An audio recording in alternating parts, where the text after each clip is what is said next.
Hi, I'm Ken Howard, and welcome to the Gay Therapy LA podcast, episode 11. Today we're talking about gay couples therapy challenges when my partner isn't contributing equally. This is something that I've heard over the years in my practice. I have a psychotherapy practice based in Los Angeles focusing on gay men, and I also work with guys all over the country or all over the world through phone or webcam sessions, through FaceTime and Skype and things like that. And so you can always access me either locally or remotely. So I like to cover some of the things that I hear about from couples and occasionally from individuals about their challenges in their relationships. And if you're not in a relationship, well then maybe this will help to feed the skills that you will need when you get in one. But if you're already in one, this is something that comes up not all the time, but enough that I certainly see a pattern over my many years, 27 years, doing therapy with gay male couples. So in this topic is really when one partner has a complaint where he feels that his partner is not making an equal contribution to the relationship. And this sense of imbalance can cause feelings of anger or resentment or even hopelessness, with the partner feeling burdened and exhausted, and a sense of righteous indignation about the perceived imbalance. This isn't fair. What's going on? And the imbalance can be about a lot of things. Partner A makes much more money than partner B. And I have a blog article about that on gaytherapyla.com. when you and your partner's incomes differ greatly. So you might want to check out that on gaytherapyla.com. And partner A resents paying all the bills for partner B. Or maybe partner A is the one who initiates all the sex while partner B never does. Or maybe partner A does a lot of housekeeping, trying to keep it all neat and presentable to guests, while partner B leaves his crap all over the place. Or partner A feels that he is the one paying attention to and feeding the emotional life and affection in the relationship, while partner B takes a passive approach that makes it seem like, he's just not all that into it. So this imbalance feeling can come early in the relationship, or the middle, or sometimes quite a while, years into it. And one of the things that's challenging is that it can be about perceptions. Partner A thinks he's the one doing it all, when partner B might disagree with that that's the case at all, and might even think that partner A is the lady of leisure of the house. So you can have the complaint being mutual. But part of the challenge here is that this is about gay male couples trying to work together in a non-heteronormative model. There are two men here. It isn't the normal, I mean that facetiously, situation of a man and a woman falling into very predictable but functional gender role stereotypes. No matter how modern they think they are, heterosexual relationships often fall into surprisingly traditional gender roles, such as who mows the lawn, who does the cooking, who does most of the childcare or domestic chores, who does the driving, and who does most of the breadwinning in the business world. And these heterosexual couples fall into these gender role patterns because both partners probably observed their respective sets of parents in their own families of origin doing the same thing. And the behavior modeling of their parents was a very powerful imprint, affecting even their unconscious behavior. But with two gay men, we can't really adopt this exact same situation our parents modeled for us. The roles in the gay couple's house have to be more consciously determined, even negotiated, as to who does what, without those old gender stereotypes to fall back on in a pinch. Figuring out who does what often needs the help of a therapist who is experienced in gay men's cultural competency. Being equipped to kind of takes one to know one with gay men, and to explore how two men can make a happy home together when each partner might take on a combination of traditionally feminine versus traditionally masculine tasks. Now, this has been referred to as the alpha and beta roles, and these are usually separate from the top-bottom roles the men might have in the bedroom.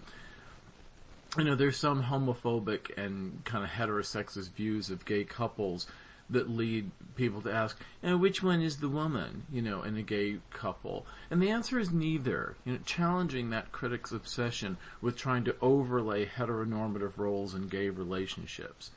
Each partner might have a skill or talent or aptitude or interest or even aversion to different kinds of tasks. But in many gay male couples' homes, somebody has to do the chores, perhaps neither partner wants to, such as tasks that are tedious or menial or time-consuming or kind of gross, like cleaning out a cat box or taking out the trash or cleaning the toilet or something like that.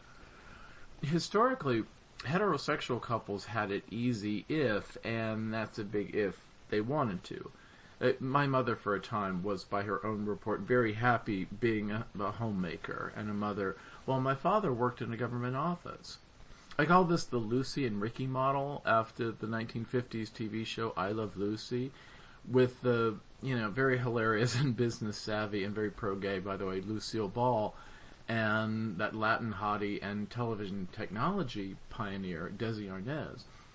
In that show, Ricky worked at a club as a band leader and a drummer, and Lucy stayed home and kept house, always with a piping hot dinner ready for Ricky when he came home. And most real people, not on TV, followed their television counterparts, these traditional male-female roles. But this became more complicated when women's lib came about, late 1960s, early 1970s, when it became, more popularized after, historically, the suffragette movement and stuff like that. But there was more movement to free women from the burden and the gender expectation of being housewives when maybe they wanted to pursue work outside the home and develop a profession, just like their husbands. In the late 60s and early 70s, this was an option, but later, after Republican policies have all but destroyed the middle class in this country and the post-World War II economy, the need for both spouses to work outside the home became more of a necessity in most American families, which is the way it is now, especially with rising expectations in standard of living and the cost of things like cable and household gadgets, and just with a higher expectation of the economic standards that couples and families live under in this generation. So we pretty much have two working spouses in all kinds of couples, 2 men, 2 women, man and woman. But for gay couples, the balancing of contributing to the home by way of a salary from outside work versus contributing to the home by way of taking care of domestic chores, such as cooking and cleaning and paying bills and pet care and maybe child care, that's less clear. When partner A earns more money than partner B, partner A must avoid the pitfall of resenting partner B for that. And again, I talk about that in another setting about overcoming an income gap in gay male couples. But when partner A complains of an imbalance, we have to look at why he's feeling that. Often a partner will complain of partner B not working as many hours, regardless of salary, and has much more free time, yet doesn't do anything with allocating the extra free time toward home upkeep. And this is when both partners need to discuss their expectations and talk about, I have an expectation, and have a conversation about what would be fair. Maybe the extra free time that partner B has can't be allocated to cooking or cleaning, because when he's not working, he's studying for a school program that will boost his career in the long run. Or maybe he's practicing something that will lead to better job skills and upward mobility, which is a better use of his time than merely housekeeping. When the perceived imbalance is not financial, but it's more emotional, then there's a need to discuss expectations again, but it's about what is needed or wanted in terms of affectionate behavior. Maybe partner A wants to have more attention from partner B to discuss something he's interested in, like a hobby or charitable work. Maybe partner A just wants to spend more time sharing enjoyable activities with partner B, thus hanging out more, being a couple more socially or recreationally.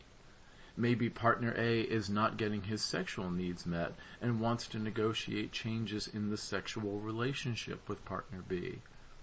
In all these cases, it's a matter of identifying for partner A where the imbalance is felt and letting partner A feel validated for his needs, first from the therapist, then from discussions with partner B. Partner B might not be able to accommodate everything that partner A is asking for, but at least partner A's needs are expressed in conversation and can be negotiated about desired changes in behavior moving forward that he wants to request from partner B. But of course, as soon as partner A expresses his needs, partner B might have an equal and opposite list of requests for behavioral change that he wants to see from partner A, too. It's a two-way street. It's possible that partner B also feels a sense of imbalance, this time not in his favor, and needs to express these imbalanced feelings to partner A.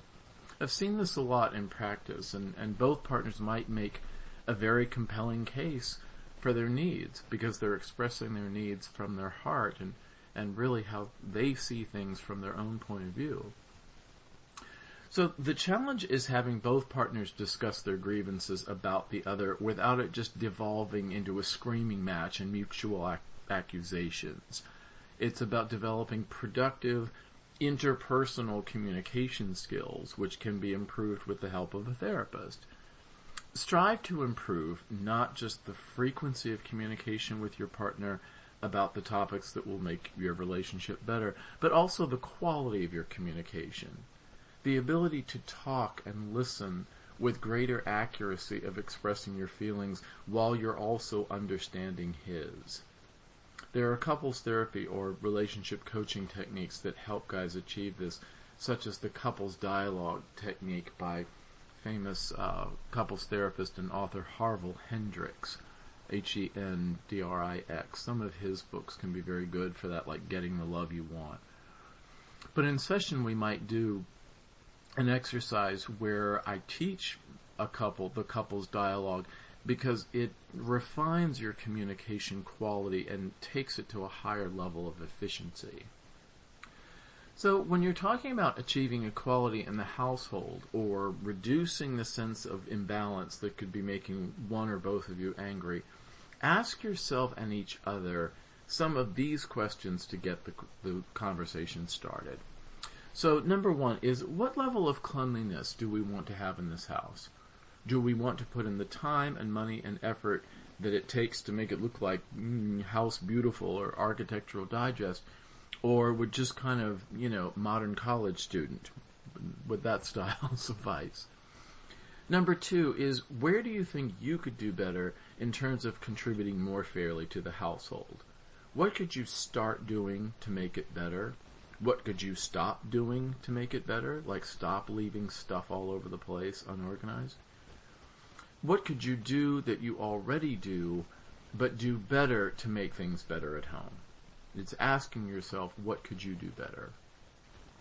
Number three is, how does the home you want remain similar to what you were used to in your family of origin growing up? And how do you want it to be different?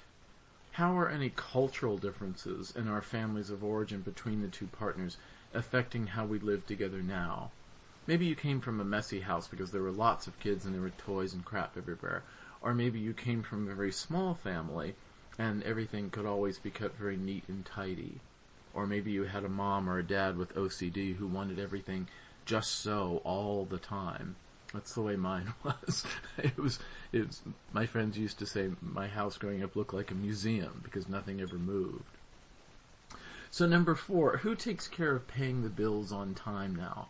Should that continue to be the same person, or should that change? Should you have a talk about, okay, who is the bill payer in this couple? Not necessarily who makes the money, but who actually sits down and either writes checks or pays the bills online. And paying bills online, by the way, is really efficient if you can learn to do that. Number five is, who does the majority of meal preparation now? I work with a lot of couples in LA that are pretty well off. They eat out at a different restaurant every night of the week. They just don't cook. But, you have to be a pretty high earner to do that. Otherwise, somebody has to really deal with meal preparation in that couple. And you should have a discussion of, is that okay as is, or should that change? And if so, how? Maybe you trade nights, or maybe you trade roles where one person cooks and the other person cleans up afterward. Number 6 is, who sees to cleanliness and safety of the home now? And should that change? Who might change the battery in the smoke detector? Or who might, in California, who might check the earthquake preparedness kit? Or who might see that the pets are taken care of? Or who might see that renter's insurance or homeowner's insurance is paid and that you're covered? Cleanliness and safety.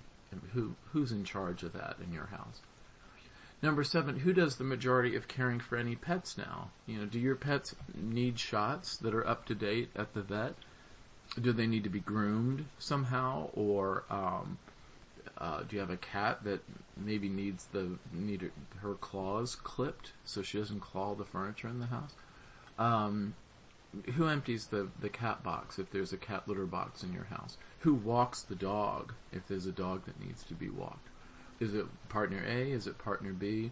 Do the two partners need to look at hiring some kind of dog walker or pet caretaker if you both work long hours, let's say, and nobody's home to walk the dog in the afternoon or evening? Number 8, think of this question, fill in the blank. One way I would feel better in my relationships in terms of balance would be if I fill in the blank. What is a behavior that you could do? And then number 9 is, one way I would feel better in my relationship in terms of balance would be if you fill in the blank with some behavior. What are you asking your partner to do? And then you can negotiate whether or not they do it. But talk about what would make the relationship feel more balanced for you. Number 10 is, what money can we decide as a couple to spend to make life easier? Do we hire a maid or a cleaning person? Do we know what that costs? Do we know how much it would be for having them come every week, or maybe every 2 weeks, or maybe just once a month? Do you have a referral for that? Can you ask friends or coworkers, or ask on Facebook or something, or Instagram? Can you hire a professional organizer to clean up a home office or a garage or something that really needs to be put in order because you have work materials or hobby materials or school materials and everything looks messy and like crap? There are professional organizers that will make that look fantastic for not all that much money. Do you hire a personal assistant? Some couples, especially if you're dual income, have some kind of used to call a guy Friday or a girl Friday to do errands for you. Errands that no one else wants to do, like pick up groceries or drop off and pick up dry cleaning, so you always have clean shirts and pants and suits and ties if you wear that to work. Do you hire a decorator for your home? And that's a more expensive item, but if you're two gay male professionals who are earning, strong salaries, you might have a decorator to improve your home if you want to spend money on that. Do you buy some nice looking storage containers at Container Store or Pier 1 or Target or wherever, to store things? Do you hire someone to haul away junk? Is there stuff lying around that could be out of your house and make it look cleaner that way? Do you buy some better furniture or better appliances? Do you do some kind of a remodel with paint and carpeting and fixtures? How can we make the contributions for these expenditures fair and proportional to each of our incomes? Like let's say you want to buy a new couch and it's $3,000, but you both really like it, you both really want it, you think it would look great in your home and it would replace some old junky couch that, doesn't look very good. Alright, if it's $3,000, maybe one of you makes twice as much as the other. So maybe one partner puts in $2,000 for the couch and the other partner puts in $1,000, and there you go. You have your new $3,000 couch. So maybe you can discuss how to spend money in a way that's proportional to how much each of you earns. Number 11, what is my financial contribution to the relationship? What do I earn at my work, and what am I contributing to the household budget? Now look at what is my non-financial contribution to the relationship. How much time do I spend doing domestic chores like cleaning or laundry or cooking or cleaning up or bill paying or all the stuff that people running a home need to do? Now, are these contributions reasonable?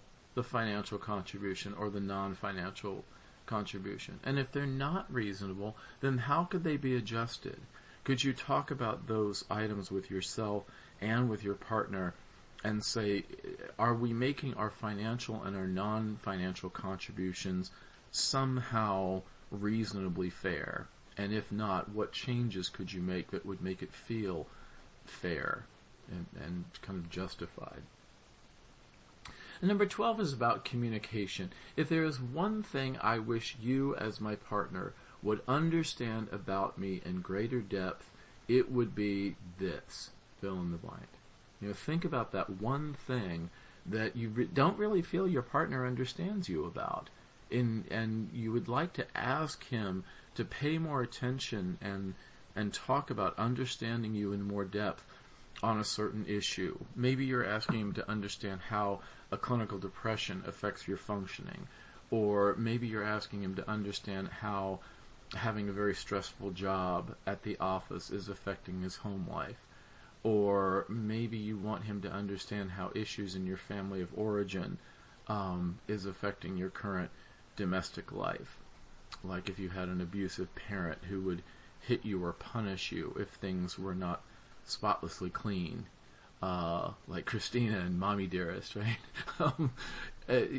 Just think about one thing that you wish your partner would understand, and then ask him to understand that in greater depth. Really call his attention to it in a conversation.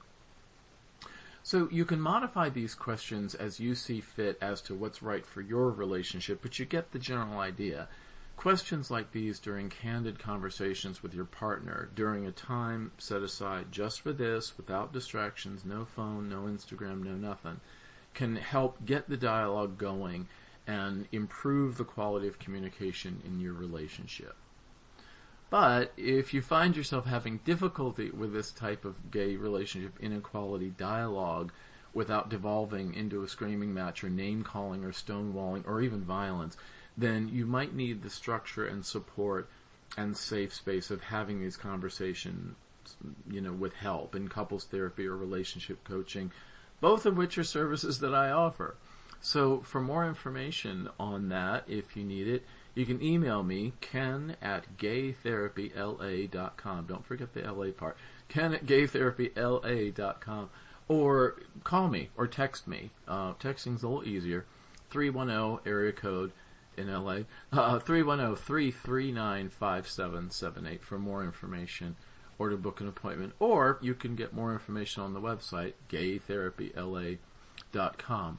But give this some thought about this idea of balance and equality in your relationship and see what you can do through dialogue, and then also see if that might need to have a facilitated discussion with me.